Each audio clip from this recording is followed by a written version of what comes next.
안녕하십니까. 2021년 추석 맞이 특집 파란도라 박스 시즌2 시작하겠습니다. 안녕하십니까. 홍문수 홍재경 기자입니다. 네.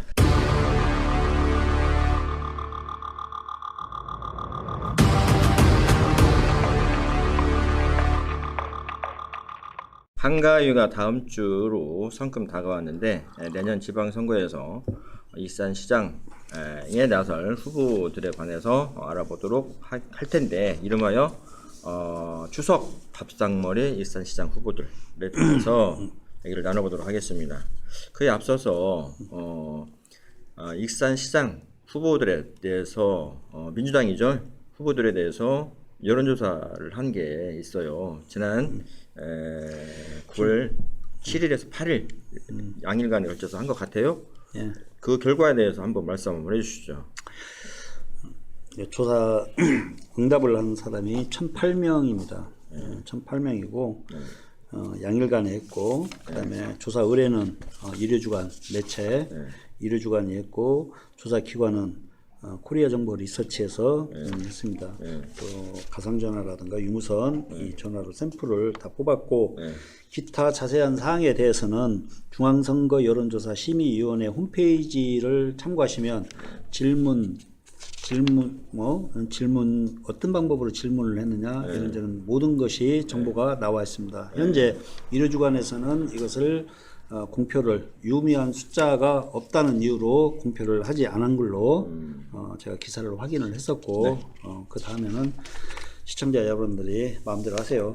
거기까지는 내가 못 하겠고. 네, 맞아요. 여기에서 여기서 끝까지 이제 1,008명에 대해서 그 답변자를 얻을 수 있었고, 그다음에 전체 응답률은 4.3%, 95% 신뢰 수준의 플러스 마이너스 3.1% 표본 오차를 보이고 있습니다. 자상하시네. 네, 여기까지는 해줘야 되니까. 근데 여기서 바로 들어갑니다. 익산시장에 대해서 후보 적합도 여기는 민주당 후보의 그렇지, 민주당만 해당됩니다. 대해서만 이제 나왔거든요.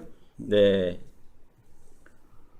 1등 김대중 13.9%, 네, 2등 최종욱 8.2%. 그냥 주위에 호칭은 생략하겠습니다. 뭐 그렇죠, 이것도 그렇죠, 우리 그렇죠. 권한이지 뭐. 네. 3위 조용식 7.2%. 자, 4위 강팔문 6.0%. 이게 이밖에 안 나왔어 진짜. 아유, 진짜 강팔문 사장에 다 도토리 기재기야. 뭐 여러분들. 그러니까 5위 김성중 5.7%. 그 김성중 소장님 많이 노력하시는데 아쉽네. 그 밑에는 우리가 보기에는 5%. 이제 플러스 마이너스 표본 오차가 있기 때문에 5% 이하는 아마 여기에 명단에 실리지 않은 걸로 그렇죠. 그렇게 알고 있다. 근데 중요한 거는 있어요. 이제 여기에서도 민주당 후보가 뭐 10몇 점 뭐 나오고 8% 7% 이렇게 나왔지만 다른 후보를 찍겠다라는 층이 이제 6.9%. 그다음에 후보군이 없다 여기에 이제 유념을 해줘야 돼요. 30.2%가 후보가 없대. 나 몰라 하는 사람들도 21.9%가 아직은 무관심한 상태. 아직 멀었어. 대통령 선거가 남아 있는데 어떻게 알아? 모르지. 그래서 이제 그 예상 나오는 후보자가 좀 정당 소속 이런 것을 가리지 않고 이번 추석 때 10명으로 어느 정도 윤곽이 잡혀가지고 모 언론사에서 이력 광고, 그 사람의 이력 광고는 아니고 이력을 알리는 그런 것을 내보내겠다라는 것이 나와 있습니다. 근데 참고하시고 빠질 뻔했네. 뭐? 빠질 뻔했어요. 뭐냐면 이번에 여론조사할 때 정원율 시장에 대해서 시정 운영 평가하고 복당 찬성 여부에 대해서 같이 했거든요. 이것도 그냥 좀 찬성만 해. 찬성? 좋아. 뒤에는 뭐 모른다, 안다. 시정 운영 평가 잘한다. 37.5%. 엄청 나왔네. 37.5% 맞네. 그다음에 정원율 시장 더불어민주당 복당 찬반 여부 찬성 39.6%. 그러면은 뭐 사실상 절반이 넘는 그런 근데 사람들이 반대나 모른다. 반대라고 하면 되지. 반대나 모른다라고 한 60% 가량 됩니다. 안타깝네. 근데 아마 이게 그 주체가 누구냐, 여론조사를 의뢰한 주체가 누구냐라고 이렇게 말들이 많을 거거든요. 이거는 그 예상입니다. 아니 그거 하지 마 예상. 예상하지 말까? 예상하지 말고. 아니, 누가 했냐는 거죠. 아니 이게 그렇죠. 여론조사 질문이 선거관리위원회 뭐 그렇죠. 여론조사 심의위원회에 들어가기 때문에 공정성을 어느 정도 담보를 한다라고 생각하시면 됩니다. 좋습니다. 그래서 일단 정원율 시장에 대한 시장 운영 평가 그리고 복당에 대해서 찬반이 어떻게 나눠지는가를 알아봤는데 그거는 이제 관심 없고요. 이번에 그 1위가 이제 김대중 얘가 13.9% 나왔거든요.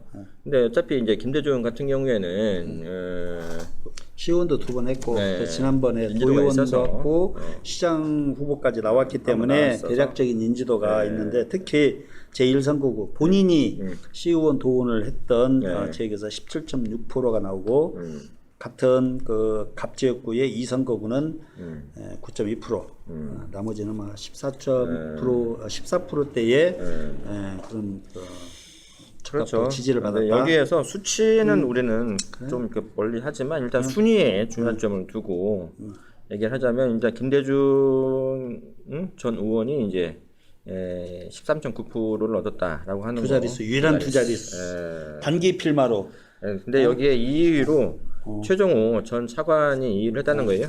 2위를 차지했는데 저는 깜놀했습니다.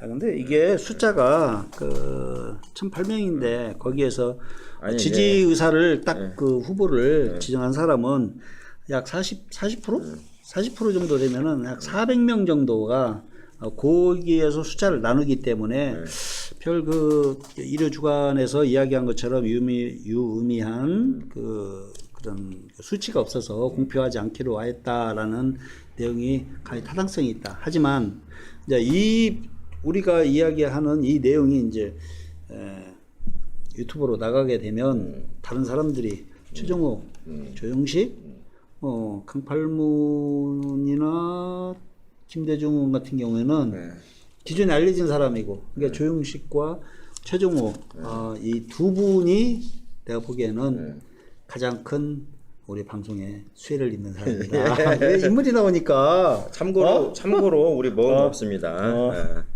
참고로 우리 먹은 거 없다는 거 말씀드리고 그리고 근데 이제 내년에 이제 시간이 가면 갈수록 시장 선거가 좀 뜨거워져야 되는데 아마 시간이 가면 갈수록 시장 선거에 대한 관심은 더욱더 멀어질 가능성이 많이 있습니다. 대통령 선거가 있기 때문에.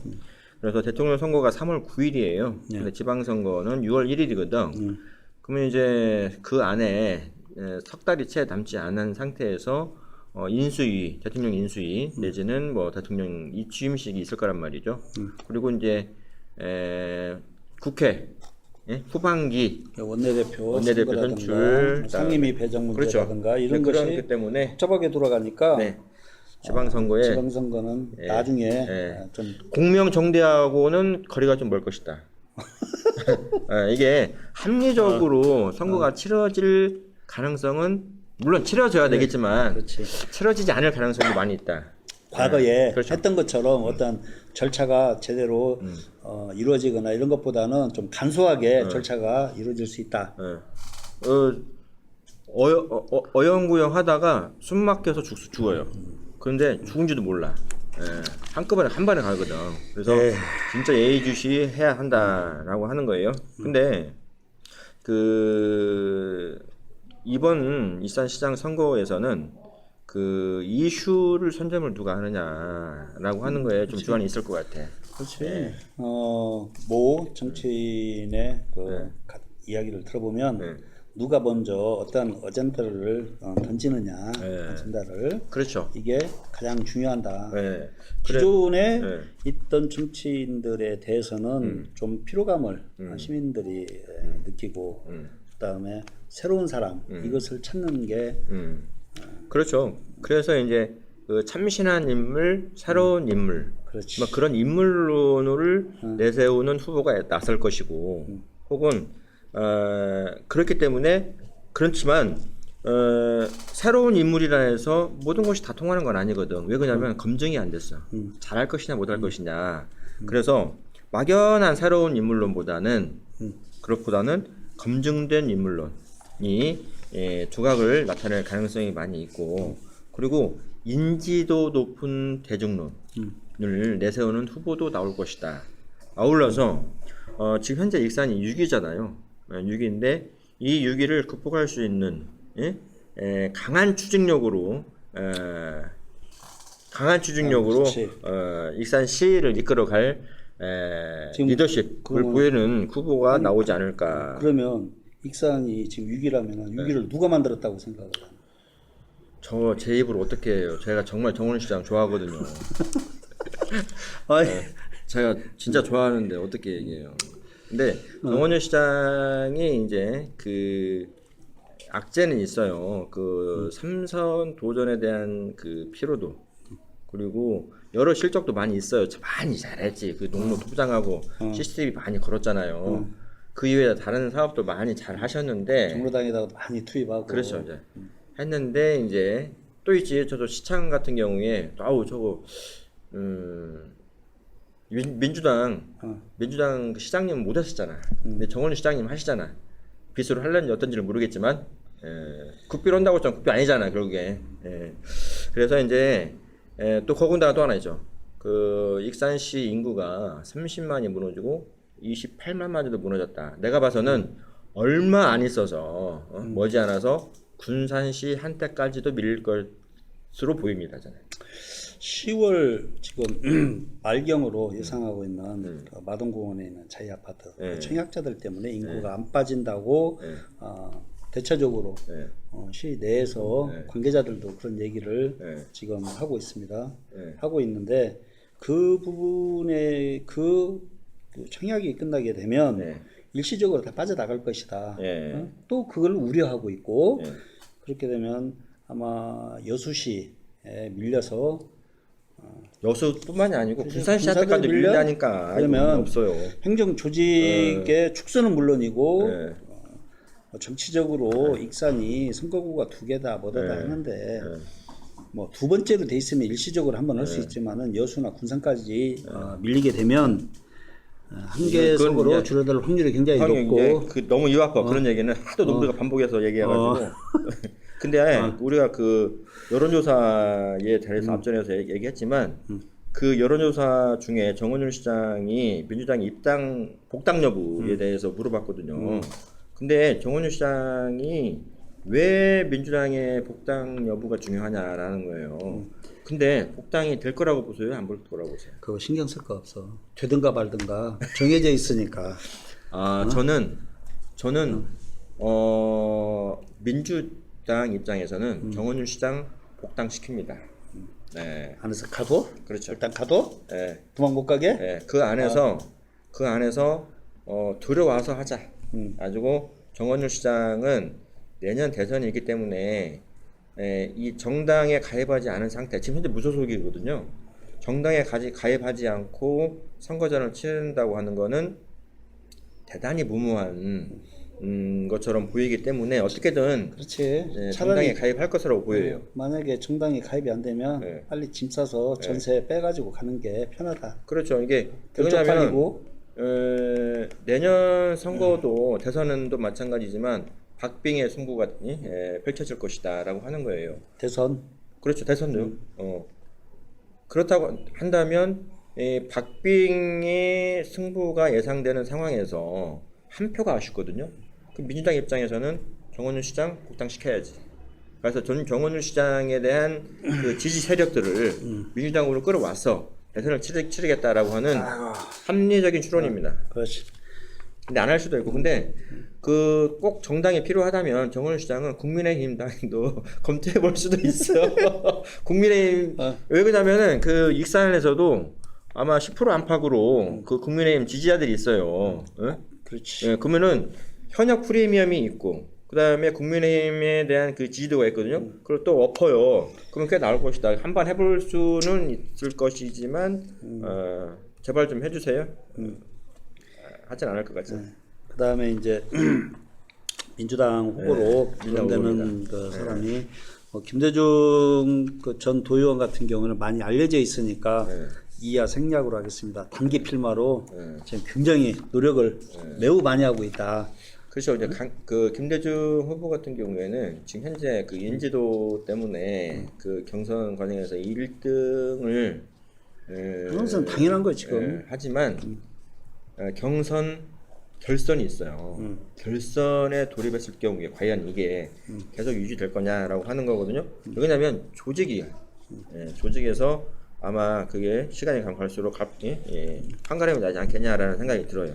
다음에 이제 뒤부터 얘기를 하는 겁니다. 네.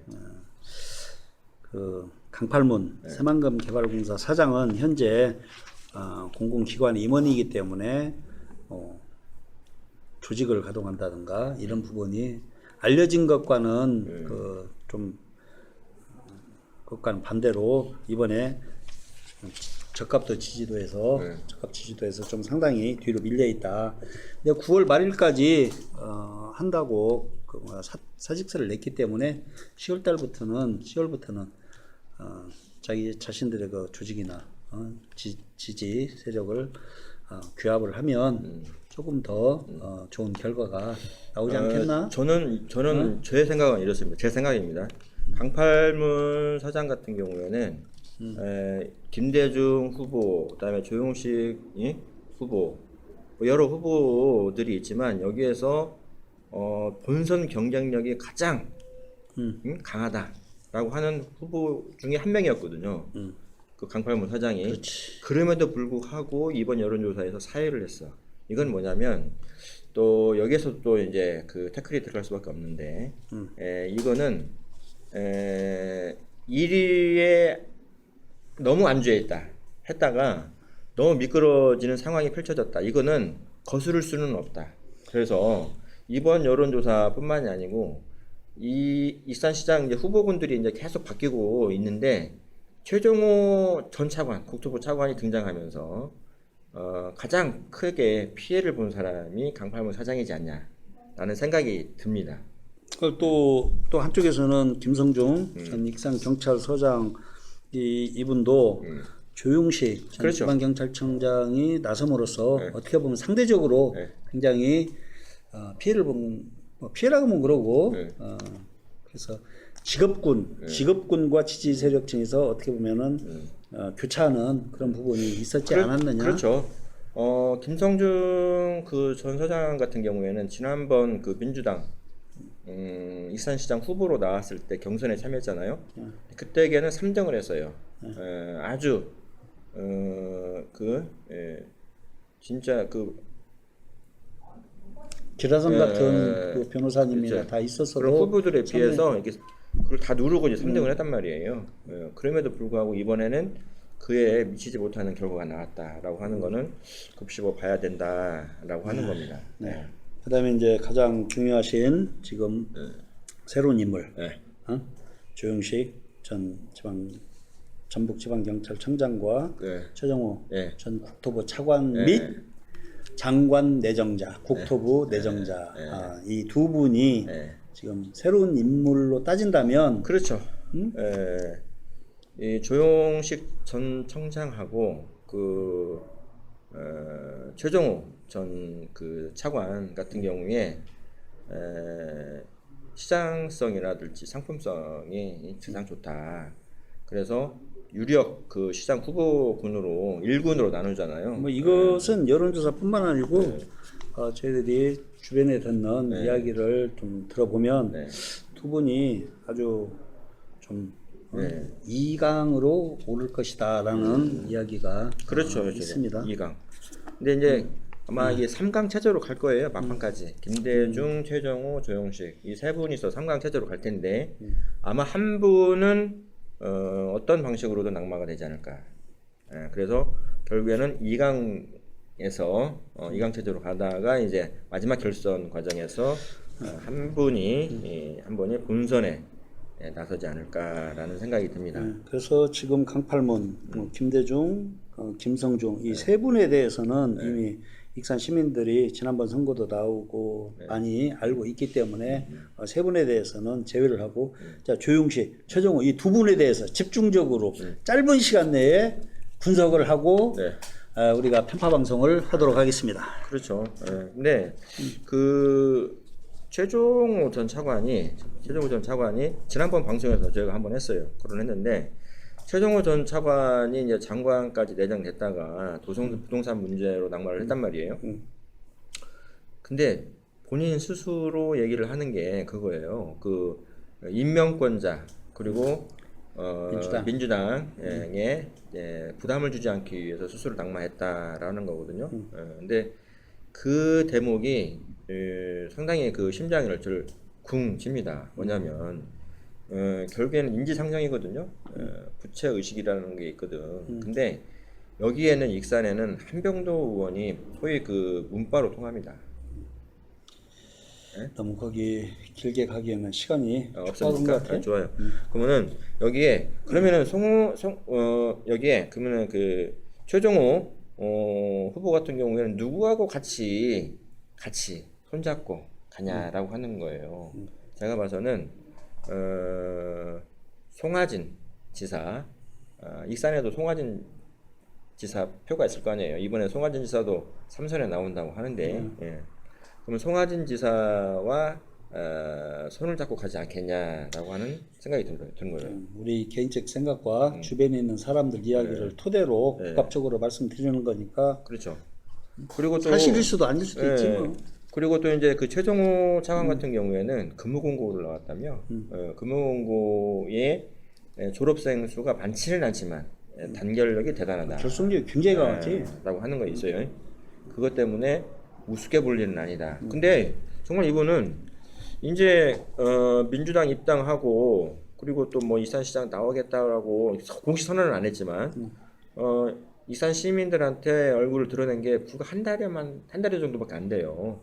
그럼에도 불구하고 어떤 방식으로 나 모르겠어. 어떻게 했는지 뭐 잘생겼는지 뭐 성격이 좋아서 그런지 잘 웃어서 그런지 모르겠지만 이해를 했다는 거예요. 근데 의외로 이 공직 세계에 있는 분들이 전라북도 정무부지사 했을 때 약간 굉장히 소통, 교감 이런 것이 좋아가지고 공직 세계에 있는 분들이 최종호 전 차관에 대해서는 이야기가 많이 오르내리는 것은 현실입니다. 그런데 이제 그 최종호 전 차관 같은 경우에는 극복해야 될 부분이 있어요. 뭐냐면 조직력이에요.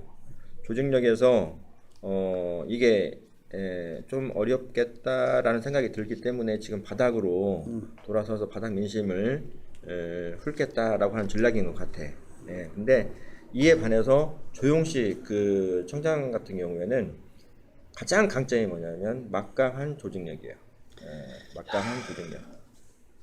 너무 빠르다는 거 아니야? 그러다 혀 빠져.